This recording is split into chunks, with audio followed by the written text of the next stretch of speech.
दोस्तों नमस्कार। स्वागत है आप सभी का प्रज्ञा एजुकेशनल यूट्यूब चैनल पर।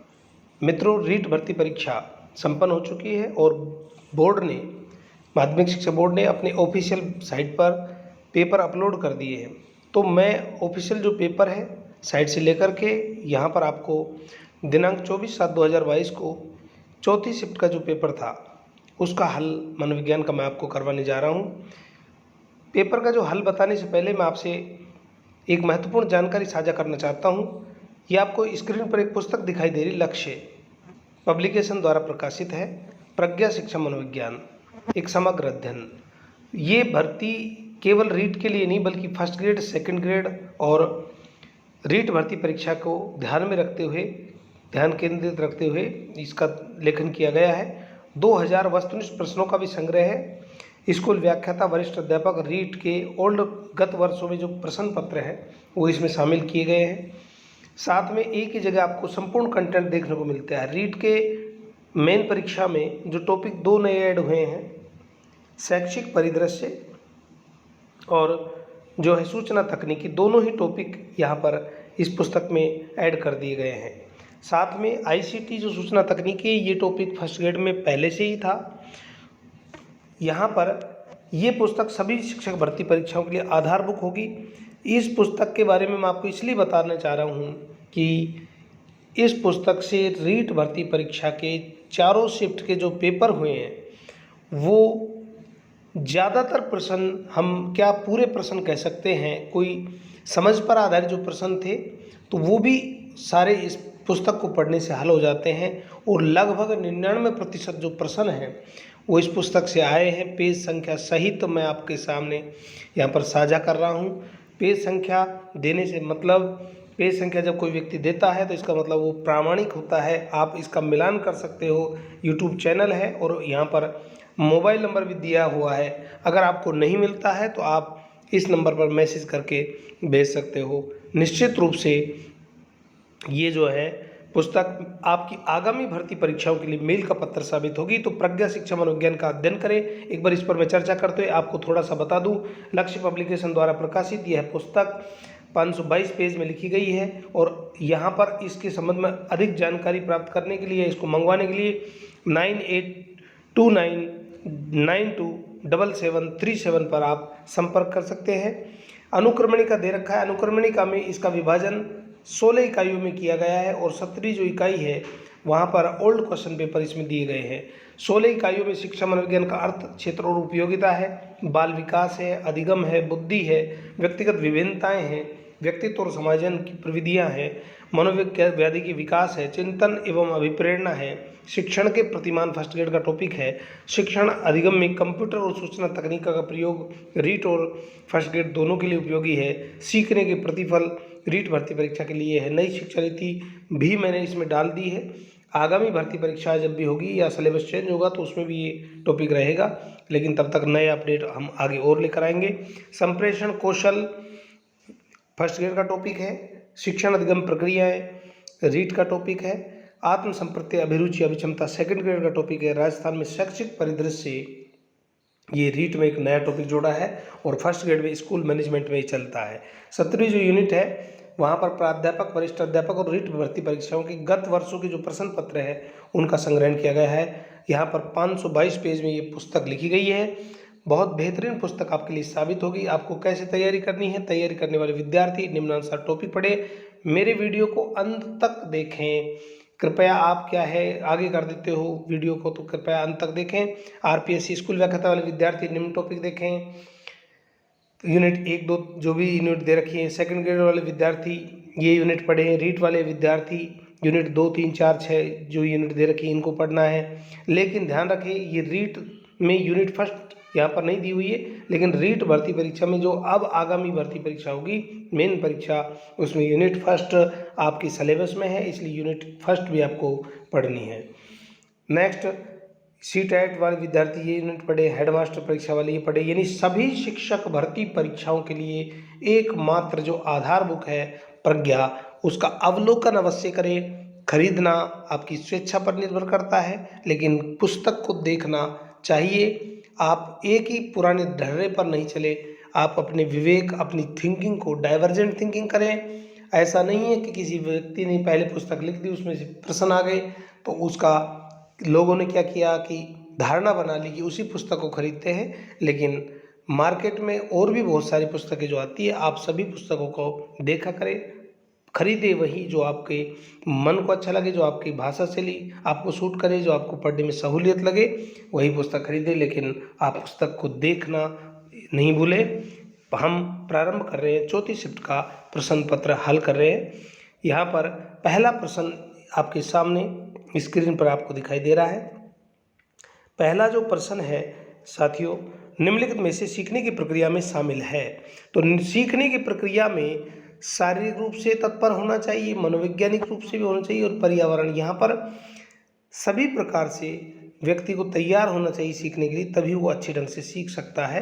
तो शामिल है अब शारीरिक, मनोवैज्ञानिक, और अब केवल शारीरिक नहीं हो सकता, मनोवैज्ञानिक में शारीरिक और मानसिक दोनों आ गए। पर्यावरण रूप से वातावरण भी होना चाहिए, तभी एक बालक अच्छी प्रकार से सीख सकता है। इसका राइट आंसर उपयुक्त सभी होगा। पेज संख्या 105 और 98 पर इसका प्रज्ञा पुस्तक में उल्लेख किया गया है। क्वेश्चन नंबर 2, वो निकटतम वातावरण जिसमें व्यक्ति रहता है।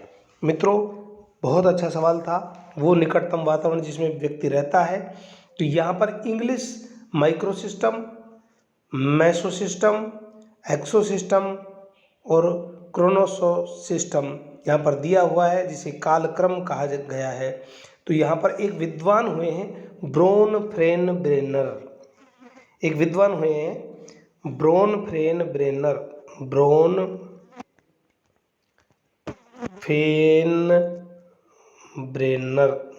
ब्रेनर, आप समझ गए होंगे। ब्रोनफ्रेनब्रेनर ने विकास के संदर्भ प्रतिपादित किए। तो विकास के जो संदर्भ थे, उसने बताया कि वातावरण के में ये जो तत्व होते हैं, ब्रोनफ्रेनर जो मॉडल है उसमें वातावरण के 5 अंतर संबंध स्तर बताए उन्होंने, और 5 अंतर संबंध स्तर में बच्चा रहता है और अपना विकास करता है। तो उन्होंने जो नाम बताए वहाँ पर लघु मंडल, जिसे माइक्रो सिस्टम का नाम दिया, मध्य मंडल जिसे मेसो सिस्टम नाम दिया, तीसरा जो मंडल बताया उन्होंने बाह्य मंडल, जिसे एक्सोतंत्र नाम दिया, और चौथा मंडल मैक्रो सिस्टम नाम दिया, जिसे बृहत मंडल कहा, और पांचवा अंतिम जो मंडल बताया घटना मंडल, जिसे क्रोनोस सिस्टम कहा। तो ये जो घटना मंडल है, जिसे यहाँ पर क्रोनो सिस्टम और वैसे कालक्रम भी कह सकते हैं या घटना मंडल कह सकते हैं। तो यहाँ ये जो पूछ रहा है, वो निकटतम वातावरण जिसमें व्यक्ति रहता है। तो मित्रों, सबसे पहले जब व्यक्ति का विकास होता है तो बच्चा परिवार में रहता है, छोटा बच्चा होता है तब। तो सबसे जो पहला मंडल है लघु मंडल, ये वातावरण का सबसे भीतरी भाग होता है, जिसमें बच्चा द्वारा अपने नज़दीकी जो परिवेश होता है वहाँ पर वो अंत्य क्रियाएँ करता है। घर और माता पिता और परिवार के अन्य सदस्यों के साथ अंत्य क्रिया करते हुए अपने व्यक्तित्व का विकास करता है। तो विकास के संदर्भ में यहाँ पर आपका जो उत्तर है राइट कौन सा होगा, वो निकटतम वातावरण, यानी पहला माइक्रो सिस्टम होगा, जिसे यहाँ पर पेपर में हिंदी में सूक्ष्म प्रणाली दिया है और वैसे इसको लघु मंडल भी कहते हैं। क्वेश्चन नंबर 3, रिक्त स्थान ने बहुबुद्धि का प्रतिपादन किया। बहुत इजी सवाल था, सीधा ही दिया उठा करके। बहुबुद्धि सिद्धांत हावर्ड गार्डनर ने दिया, पेज संख्या 167 पर है। नेक्स्ट है आरटी अधिनियम 2009 के अनुसार निम्नलिखित में से किस प्रमाण पत्र के बिना कोई विद्यालय स्थापित नहीं किया जाएगा। यानी आरटी अधिनियम 2009 में जो प्रावधान किए हैं उसमें कौन सा प्रमाण पत्र के बिना कोई विद्यालय खोला नहीं जा सकता। तो मित्रों, यहाँ पर प्रशंसा, नियम और शर्तें, तो नियम शर्तें तो होती है, लेकिन नियम शर्तों के तहत मान्यता लेनी पड़ती है। तो यहाँ पर जो राइट आंसर होगा मान्यता होगा। आरटी एक्ट धारा 18 के अनुसार ये इसमें आरटी में उल्लेख किया गया है। पेज संख्या 416 पर क्लियरली लिखा है मान्यता के संदर्भ में। नेक्स्ट क्वेश्चन है, अनुभव द्वारा उत्पन्न व्यवहार और व्यवहार की क्षमता में किसी भी अपेक्षाकृत स्थायी परिवर्तन को क्या कहा जाता है। तो मित्रों, अनुभव और अभ्यास द्वारा व्यक्ति जब सीखता है उसे हम अधिगम कहते हैं, और अनुभव और अभ्यास द्वारा जब व्यक्ति का जो व्यवहार बदलता है, वो व्यवहार में जो परिवर्तन होता है उसे अपेक्षाकृत स्थायी परिवर्तन कहते हैं।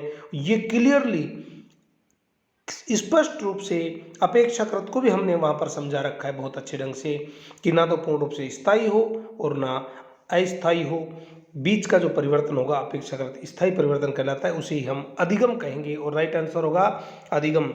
बहुत सारे इतने बड़े बड़े विद्वान, मुझे तो बड़ा अचंभा होता है, आश्चर्य होता है कि उस स्टेज पर जो लोग खड़े हैं वो इस कंटेंट को गलत पढ़ाते हैं। आप समझ गए होंगे जो विद्यार्थी पढ़ा है, तो अधिगम जो परिवर्तन, व्यवहार में परिवर्तन होता है 3 प्रकार से होता है, वो गलत पढ़ा रखा है उन्होंने। तो आप यहाँ पर बिल्कुल राइट आंसर कौन सा होगा हमारा अधिगम। नेक्स्ट है आरटी अधिनियम 2009 के अनुसार प्रारंभिक शिक्षा का क्या अर्थ है।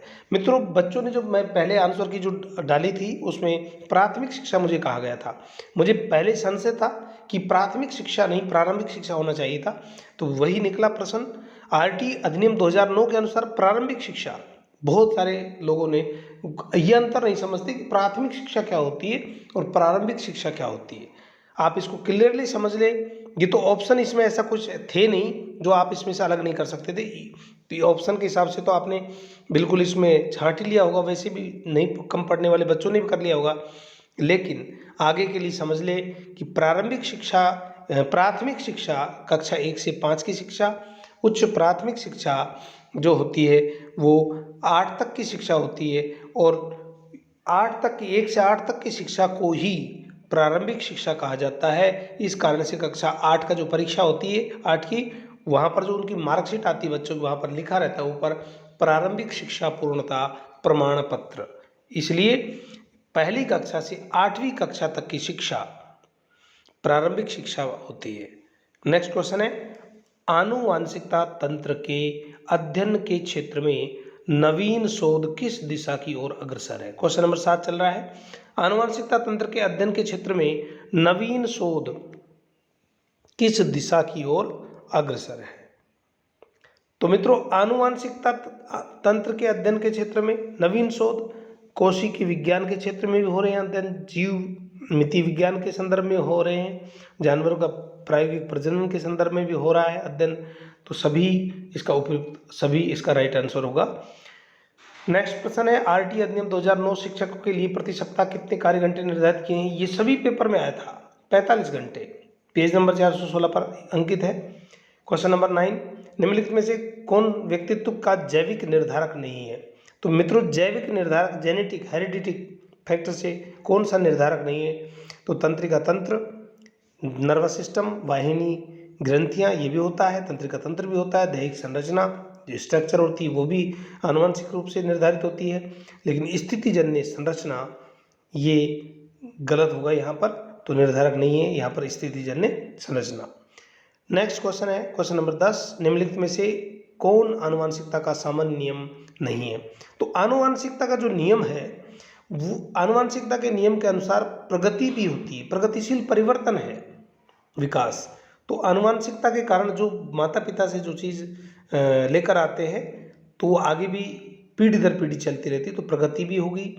प्रतिगमन, प्रतीपगमन, रीग्रेशन, अब प्रतीपगमन और रूपांतरण। अब प्रतीपगमन या प्रतिगमन अपने बैक जा करके रीग्रेशन करके और उसकी पूर्व क्षमताएं जो होती है पीढ़ी से एक पीढ़ी से दूसरी पीढ़ी की जो पूर्व क्षमताएं होती है उसको लेकर के आगे बढ़ता है। रूपांतरण ये भी होगा, और जैसा पैदा होता है ये यहाँ पर उचित नहीं लग रहा, तो इसका जो आंसर सामान्य नियम नहीं है वो कौन सा होगा, जैसा पैदा होता है। यहाँ पर मैं इसका टिक लगाना छूट गया, तो यहाँ पर मैं टिक लगा कर बता देता हूँ आपको। इसका जो आंसर होगा वो डी होगा, जैसा पैदा होता है। नेक्स्ट हमारा क्वेश्चन है क्वेश्चन नंबर 11, वैज्ञानिक अनुसंधान करने की दिशा में निम्नलिखित में से कौन सा एक कदम नहीं है। वैज्ञानिक अनुसंधान करने की दिशा में निम्नलिखित में से कौन सा एक कदम नहीं है। समस्या का समझ, अवधारणा, संशोधन, शोध, निष्कर्ष, आधार सामग्री का चयन और गतिशील दृष्टिकोण। साथियों, ये जो क्वेश्चन है ये क्रियात्मक अनुसंधान में से है, तो वैज्ञानिक जो अनुसंधान करने की दिशा में कौन सा एक कदम नहीं है। समस्या जो प्रॉब्लम होती है उसको समझना, अवधारणा कंसेप्ट तैयार करना उसका, ये भी इसका बिल्कुल होता है अवधारणा। संशोधन और निष्कर्ष निकालना भी होता है। आधार सामग्री जो होती है, डाटा का जो कलेक्शन होता है वो भी होता है। गतिशील दृष्टिकोण ये नहीं होता। यहाँ पर पेज संख्या 410 पर इसका उल्लेख किया गया है प्रज्ञा पुस्तक में। परीक्षण खालिस्तान का संदर्भ दो व्यक्ति दो भिन्न अवसरों पर एक ही परीक्षण पर किसी व्यक्ति द्वारा प्राप्त लब्धांकों की संगति से है। मित्रों, ये संगति जो शब्द है इसका भी क्लियरली रूप से आप मिलान कर सकते हो पेज संख्या 402 और 403 पर। इसमें स्पष्ट रूप से दे रखा है। तो परीक्षण एक दो विभिन्न अवसरों पर एक ही परीक्षण पर किसी व्यक्ति द्वारा प्राप्तांक या लब्धांकों की संगति में समानता होना कौन सा गुण होगा? विश्वसनीयता का होगा।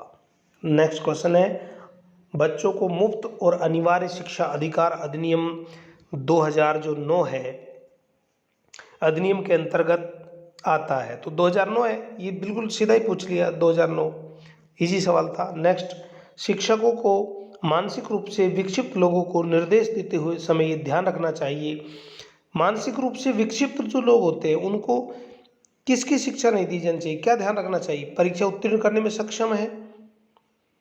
नहीं, ये ध्यान रखना चाहिए। तो परीक्षा उत्तीर्ण बच्चे को कर ही नहीं सकते। मानसिक रूप से जो विक्षिप्त बच्चा है, मंद बुद्धि से भी जो नीचे है, वो विक्षिप्त बच्चा कैसे करेगा परीक्षा उत्तीर्ण? दूसरा, अधिक व्यावसायिक कौशल विकसित करे, ये बिल्कुल हो सकता है। अधिक व्यावसायिक कौशल विकसित करे जिस जीवन में काम आ सके, वो कुछ काम कर सके।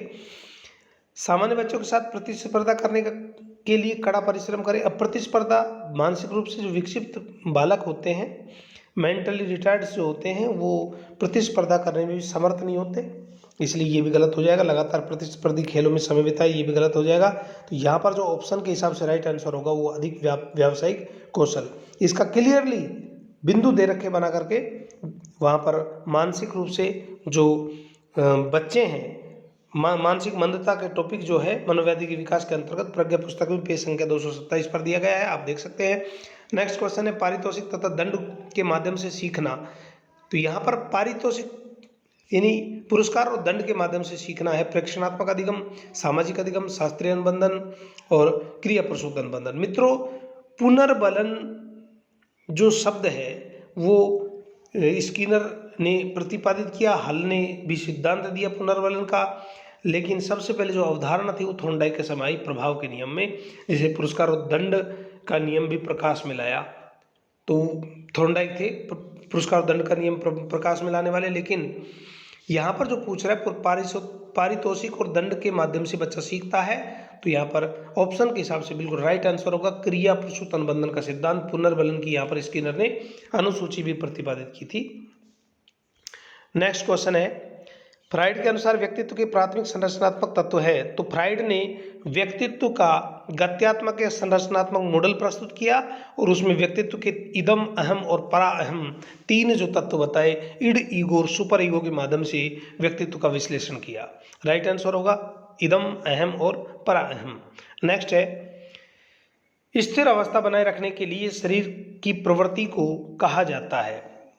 तो स्थिर अवस्था एक जगह, tendency of body maintain A steady state is, क्या कहेंगे?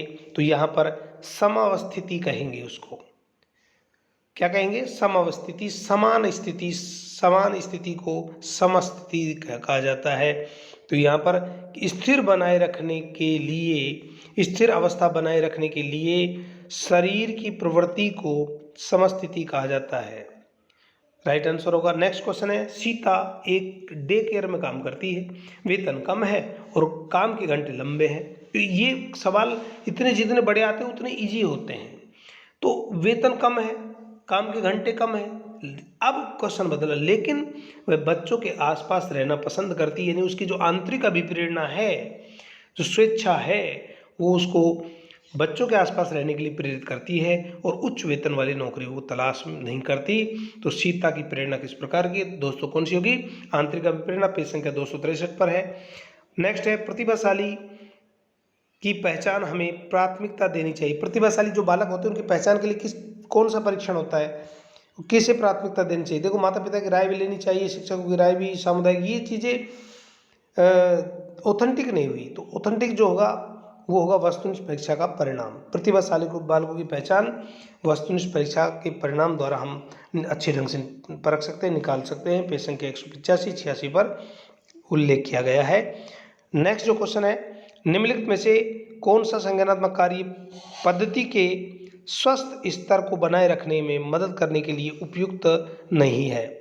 तो कौन सा संज्ञानात्मक कार्य, बुद्धि संज्ञानात्मक मतलब कॉग्निटिव स्ट्रक्चर का जो वर्क है, कार्य पद्धति के स्वस्थ शरीर के स्तर को बनाए रखने में मदद करता है के लिए उपयुक्त नहीं है। तो स्वस्थ शरीर बनाए रखने के लिए कौन सा है? बुद्धि का जो विकास अच्छा होता रहे, स्वस्थ रहे शरीर, तो वहाँ पर क्रीड़ा में भाग लेना बिल्कुल होता है। क्रॉस वर्ड पहेली पर काम करेंगे तो बिल्कुल संज्ञानात्मक विकास होता है। पठन करने से भी संज्ञानात्मक विकास होता है। आसान जीवन शैली ये बिल्कुल भिन्न है, तो यहाँ पर इसका राइट आंसर होगा आसान जीवन शैली। नेक्स्ट है जीवन अस्तित्व के, ये सभी क्वेश्चन जो दे रखे ये बेसिक है, 3-5-7 क्वेश्चन इसमें आए जो बहुत बेसिक है। आप जो है अगर पूरी पुस्तक पढ़ते हैं तो इजीली इन प्रश्नों का आप उत्तर दे सकते हैं। जीवन अस्तित्व के संघर्ष और उत्तरजीविता की एक सतत श्रृंखला प्रस्तुत करता है। ये किसके द्वारा कहा गया? जीवन अस्तित्व के संघर्ष और उत्तरजीविता की एक सतत श्रृंखला प्रस्तुत करता है। मित्रों, डार्विन महोदय का कथन है। किसने कहा था? डार्विन ने। नेक्स्ट क्वेश्चन है क्वेश्चन नंबर 22। पियाजे के द्वारा दिए गए संज्ञानात्मक विकास के सिद्धांत में निम्नलिखित में से कौन सा विकल्प प्रमुख काल नहीं है? पियाजे ने जो नाम बताए उसमें कौन सा काल नहीं? तो संवेदी प्रेरक स्थिति भी 4 संज्ञानात्मक विकास की जीन पियाजे ने 4 अवस्थाएं बताई। सभी पुस्तकों में ये चीज़ मिल जाती है और इजी क्वेश्चन था। तो संवेदी पेशीय अवस्था भी होती है, पूर्व संक्रियात्मक अवस्था भी होती है, अंतिम औपचारिक संक्रियात्मक होती है। यहाँ पर मूर्त की जगह क्या दे दिया? चक्रीय। तो राइट आंसर कौन सा होगा यहाँ पर? चक्रीय चरण। नेक्स्ट है क्वेश्चन नंबर 23। जब कोई व्यक्ति सूचनाओं को संसाधित कर रहा होता है तो मस्तिष्क में चलने वाली मानसिक गतिविधि क्या कहलाती है? तो मित्रों, जब कोई व्यक्ति सूचनाओं को इकट्ठा कर रहा होता है, संसाधित कर रहा होता है, तो इकट्ठा करना तो मानसिक संकल्पना या स्कीमा बना रहा है, लेकिन मस्तिष्क में चलने वाली मानसिक जो गतिविधि है उसे संकल्पना कहते हैं। कंसेप्ट मैपिंग से आपका ये सवाल था रीट में, और प्रज्ञा में पेज संख्या 281 पर क्लियरली ये दिया हुआ है। Question number 24। बुद्धि लब्धि निकालने का सूत्र क्या है? बहुत आसान था, MA/CA × 100। नेक्स्ट, एसिमिलेशन क्या है? आत्मसात्करण क्या है? तो आत्मसात्करण क्या है? पियाजे की शब्दावली दी है। पियाजे का बहुत बेहतरीन हर क्वेश्चन आता है, हर पेपर में क्वेश्चन आता है। इसका प्रज्ञा पुस्तक में बहुत बेहतर ढंग से शानदार तरीके से उल्लेख किया गया है। पेज संख्या 142 पर उसमें शब्दावली में पहले है स्कीमा। स्कीमा जब व्यक्ति के दिमाग में बन जाता है तो नई चीज़ों से जब वो साक्षात्कार करता है, तो जब नई चीज़ उसके सामने आती है, जैसे कुत्ता देख लिया, पहले कुत्ता कुत्ता, बाद में बिल्ली आ गई, तो बच्चा बिल्ली को कुत्ता कहकर संबोधित करता है और अपने आप ही वो कुत्ता समझता है। यानी उस चीज़ को समझने का जब खुद प्रयास करे, वर्तमान स्कीमा का बाह्य प्रयोग बाह्य जगत के विश्लेषण के लिए करे, समझने के लिए करता है, उसे एसिमिलेशन आत्मसात्करण कहा जाता है। नेक्स्ट है शिक्षा के 3 प्रमुख आधार कौन से हैं? तो शिक्षा के 3 प्रमुख आधार तो शिक्षा के 3 प्रमुख आधार शिक्षक, छात्र एवं पाठ्यक्रम होते हैं। तो शिक्षा के 3 प्रमुख आधार है शिक्षक, विद्यार्थी और पाठ्यक्रम। शिक्षा त्रिध्रुवीय प्रक्रिया है। पेज संख्या 386 और 392 2 जगह प्रज्ञा में स्पष्ट रूप से दिया गया है। और 27 क्वेश्चन है डिसलेक्सिया कहते हैं। तो बीमारियों से संबंधित प्रश्न हर पेपर में आया है। तो मनोव्याधि की विकास बहुत महत्वपूर्ण, मैंने आपको पहले भी कहा था, वीडियो डाल रखे हैं। डायस्लेक्सिया या डिसलेक्सिया पठन संबंधी विकृति को कहा जाता है। गणित में समझने में यदि कठिनाई हो तो उसे डिसकैलकुलिया कहते हैं। तो यहाँ पर वर्तनी संबंधी हो तो डिसग्राफिया कहते हैं। तो डिसलेक्सिया पठन संबंधी विकृति होगी, राइट आंसर होगा ए। Question number 28। व्यक्ति को चित्रों की एक श्रृंखला दिखाई जाती है और उसे एक कहानी बनाने के लिए कहा जाता है। यह प्रक्षेपी तकनीकी में प्रयुक्त किया जाता है। तो चित्र दिखाकर कहानी लिखने को कहना TAT होता है, कथानक संप्रत्यक्षण परीक्षण कहलाता है, जिसे पेज संख्या 207 पर स्पष्ट रूप से दिया गया है। पेज संख्या 207 पर स्पष्ट रूप से उसकी विधि का प्रयोग कैसे करें, पुस्तकों में मिल जाता है, लेकिन विधि का प्रयोग कैसे करें साफ साफ क्लियर लिखा हुआ है। और नाम भी यही मिलेगा आपको, कथानक संप्रत्यक्ष परीक्षण, जिसे विषय आत्मबोध परीक्षण भी कहते हैं। यहाँ पर थेमेटिक एप्रिसिएशन टेस्ट इंग्लिश में कहा जाता है। नेक्स्ट क्वेश्चन है, निम्नलिखित में से कौन सी व्यक्तित्व का आकलन करने के लिए एक व्यक्तिगत विधि नहीं है। तो देखो ये निर्धारण मापनी है, ये व्यक्तिगत विधि नहीं है।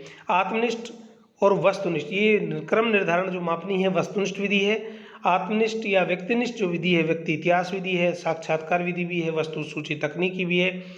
ठीक है, तो ये सभी है क्रम निर्धारण मापनी, यहाँ पर गलत हो जाएगा। पेज संख्या 204 पर क्लियरली दिया हुआ है।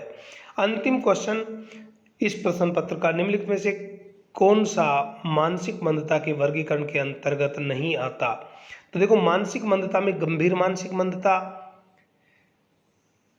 सीमावर्ती मानसिक मंदता और तीव्र मानसिक मंदता, मध्यम मंदता, ये मंदता के प्रकार दे रखे हैं। तो इसमें कौन सा प्रकार नहीं आता। मिल्ट रिटार्डेशन, सेवियर रिटार्डेशन, और ये इंग्लिश में जो दे रखे हैं जिसके हिसाब से मॉडरेट रिटार्डेशन, मध्यम मंदता। तो ये हल्की मंदता, गंभीर मंदता, तीव्र मंदता तीनों होते हैं। यहाँ पर इसका जो राइट आंसर होना चाहिए वो मध्यम मंदता होना चाहिए। ये टिक गलत लगा हुआ है। यहाँ पर आपका जो राइट आंसर होगा वो कौन सा होना चाहिए, मध्यम मंदता। ठीक है, पेज संख्या 227 और 228 पर यहाँ पर दिया हुआ है, प्रज्ञा पुस्तक में मंदता के वर्गीकरण में है। तो हमने ये आपका चौथी शिफ्ट का प्रश्न पत्र हल किया। प्रज्ञा पुस्तक से डायरेक्ट जो सवाल है लगभग इस प्रश्न पत्र में 25 आए हैं। बाकी 3 प्रश्न ऐसे तो जो समझ पर आधारित है, 1-2 प्रश्न जरूर इसमें बहुत अच्छे या शिक्षण विधियों संबंधित थे। बाकी कुल मिलाकर इसमें 28 प्रश्न इस प्रश्न पत्र में पुस्तक से आए हैं। और जो प्रश्न पत्र है उसमें तो एक प्रश्न पत्र में 30 में से 30 प्रश्न आए, एक प्रश्न पत्र में 29, एक में 28, आपके वाले में 28 प्रश्न और BSTC वाले में तो सभी प्रश्न आए थे। इसलिए लक्ष्य पब्लिकेशन की इस पुस्तक को मार्केट से में जाएं तो अवलोकन इसका अवश्य करें। अच्छी लगेगी आपको पुस्तक। एक अच्छी पुस्तक यदि आपको 250 रुपये के आसपास मिलती है तो उसको खरीद कर रखने में अगर आपने उसमें से 2 टॉपिक भी पढ़े तो जीवन में आपके काम आएंगे और ये लंबे समय के लिए आपके काम आने वाली। B.Ed BSTC में भी ये पुस्तक उतनी ही महत्वपूर्ण है पाठ्यक्रम में। तो आप सभी, जिस भाई ने चैनल को सब्सक्राइब नहीं किया है, जिस साथी ने चैनल को सब्सक्राइब नहीं किया है, वीडियो को शेयर नहीं किया है, वो वीडियो को शेयर कर दे फटाफट। मैं भी भूल जाता हूँ शेयर और सब्सक्राइब करने के लिए कहने के लिए। तो आप सभी से निवेदन है वीडियो को लाइक करें, चैनल को सब्सक्राइब करें, बेल आइकन प्रेस करें ताकि आगे आपको सूचना समय समय पर मिलती रहे। और थैंक यू, धन्यवाद, हैव ए नाइस डे।